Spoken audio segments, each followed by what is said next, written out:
यमुनानगर के रामखेड़ी गांव में आज हर आंख नम है और हर दिल भारी है।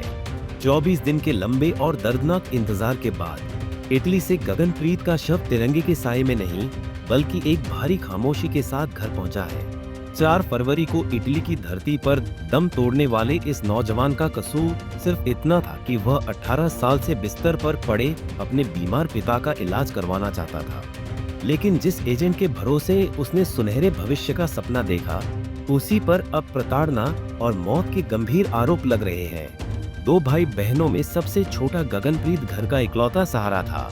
उसके जीजा अमनदीप ने संगीन आरोप लगाते हुए कहा कि जिस एजेंट के माध्यम से उसे भेजा गया था, उसने गगनप्रीत को वहां अमानवीय यातनाएं दी और उसे मानसिक व शारीरिक रूप से प्रताड़ित किया। परिवार का दावा है कि एजेंट और उसके परिवार के 4 लोग इस पूरी साजिश में शामिल हैं। आज जब बेटा ताबूत में लौट कर आया तो ग्रामीणों और रिश्तेदारों की भारी भीड़ उसके अंतिम दर्शन के लिए उमड़ पड़ी। हर कोई बस यही पूछ रहा था कि आखिर एक होनहार युवक की जान क्यों ली गई। तो अब अप्रैल में 3 साल हो जाते, तो जो एजेंट है इंदर सैन है तिमो गांव का, उसकी माँ है सीतो देवी, उसका भाई है भोला, जो उन तीनों ने, एक उसका जीजा है कृष्ण, जो इन्होंने अपने उसको बातों में फंसला के उसको बाहर लेके गए थे। 2 साल उससे वहाँ पे काम करवाया, उसको कोई पैसा नहीं दिया और आप देख सकते हैं उसको इतना टॉर्चर किया कि आपके सामने ये नतीजा दिख ही रहा है आपको, जो यहाँ पे ये लास्ट है इंसान का। उसने इतना टॉर्चर किया, उसने कम से कम एक बार ये भी नहीं वो सोचा भी चल मैं एक बार उसकी माँ को कॉल तो कर लूँ। अगर उसमें इंसानियत होती तो एक बार उसकी माँ को, उसकी बहन को कॉल तो करता वो कम से कम। मैं फिर भी आपका और हमारे हरियाणा सीएम साहब नायब सैनी साहब जी का बहुत बहुत धन्यवाद करना चाहता हूँ।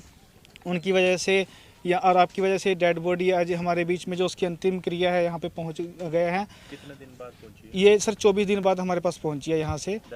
डेथ हुई थी सर यहाँ 4 फरवरी को और 5 फरवरी को हमको शाम को कॉल आया था। हमको 5 फरवरी को शाम को पता लगा था, मैं ड्यूटी पे था उस समय, तो वहाँ से छुट्टी आया। तो विदेश गए थे बूढ़े बाप का इलाज करवाने के लिए गए थे? हाँ, इनके जो पापा हैं वो 18 साल से बेड पे पड़े हैं। अपने पहले भी वीडियो में देखा था, वो बेड पे हैं। उनके ही वो इलाज के लिए वहाँ पे गया था। मैं सीएम साहब से यही गुजारिश करता हूँ कि सर जैसे कि इसके आपने ये, मैं धन्यवाद करता हूँ आपका, धन्यवाद एक बार दोबारा फिर करूँगा जब उसके खिलाफ सख्त से सख्त कार्रवाई होगी, उसकी माँ के, उसके भाई के और उसके जो जीजा है कृष्ण के खिलाफ। तंग करते थे वो? सर बहुत टॉर्चर करते थे। मेरे पास ऐसी रिकॉर्डिंग है, मैं आपको भेज भी दूंगा रिकॉर्डिंग है वो, जो वहाँ से रिकॉर्डिंग आई है। ऐसे लोगों पे कार्रवाई होनी चाहिए। सर कार्रवाई होनी चाहिए। हमने तो, हमारा तो बच्चा चला गया यहाँ से, लेकिन किसी दूसरी माँ का, किसी बहन का भाई ना जाए, पिता का सहारा यहाँ से ना जाए कोई ऐसे। तो गगनप्रीत के जाने से काफ़ी क्षति हुई है, काफ़ी नुकसान हुआ परिवार का? नुकसान तो सर जैसे कर्जा लेके बेचारा यहाँ से वो गया था, जो मैंने पहले बताया था, कुछ पैसे लेके यहाँ से वो गया था। ऊपर से वहाँ भी जो उसने काम किया 2 साल, वहाँ भी उसके कोई पैसे नहीं दिए उसको, और टॉर्चर किया, अलग किया। तो ऐसे एजेंटों पे कार्रवाई होनी चाहिए, सख्त से सख्त कार्रवाई होनी चाहिए सर। कंप्लेंट दिया आपने? कंप्लेंट दिया सर हमने, ये एप्लीकेशन सीएम नायब सैनी साहब के पास दी थी, वही फिर एसपी साहब के पास गई। उन्होंने वो केस है प्रताप नगर जो खिदराबाद में कर दिया। वहीं दुख की इस घड़ी में परिवार ने हरियाणा के मुख्यमंत्री नायब सिंह सैनी का आभार जताया है, जिनके हस्तक्षेप के बाद विदेश मंत्रालय सक्रिय हुआ और गगनप्रीत का शव भारत लाने की प्रक्रिया तेज हो पाई। हालांकि अब परिवार की मांग सिर्फ शव तक सीमित नहीं है। पीड़ित परिवार ने सरकार से आर्थिक मदद और उन 4 आरोपियों के खिलाफ कड़ी से कड़ी कार्रवाई की गुहार लगाई है।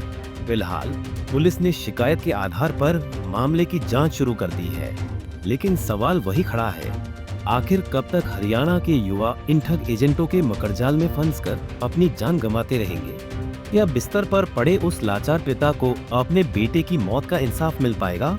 ये देखना अब बाकी है। यमुनानगर से परवेज खान, पंजाब केसरी टीवी।